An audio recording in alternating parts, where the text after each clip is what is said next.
Should you buy the iPad for editing reels and shorts?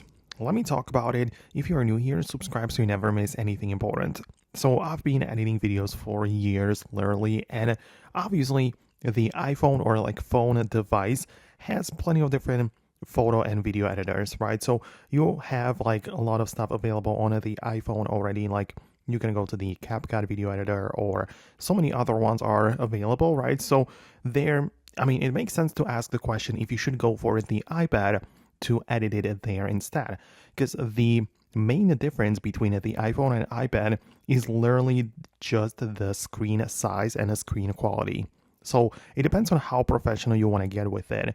If you really care about the best possible quality of your reels, then it would make sense to go to the iPad because the video will be on a much larger scale. You'll be able to see the details, the colors better, and you'll be able to get the most out of your reels on the iPad screen. But when it comes to some specific features which you expect to get on the iPad only and not on iPhone, well, if I compare some like video editors, for example, a lot of people, myself included, use CapCut, and if I compare it on the iPad and iPhone, I don't see which feature would be lacking on the iPhone, right? Like we have everything, but as I said, the main difference is that the viewfinder is much larger. I can see it better. It's easier to click around. It's not also cramped in it together.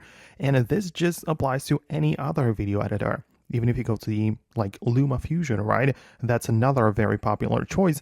And as well, on the iPhone, it is doable and it works, but on the iPad, it's much larger. You can see and organize the footage a bit better. So it gives you like an easier workflow, I would say, but not necessarily more features. So if you need that, then it would make sense to get the iPad for editing the reels and other videos as well. But if not, if you only care about the functionality, then you'll be able to get the most, if not all of the features on the phone device as well. So let me know which option you decided to go with. Hit the thumbs up and subscribe for more and these kind of like upcoming videos as well.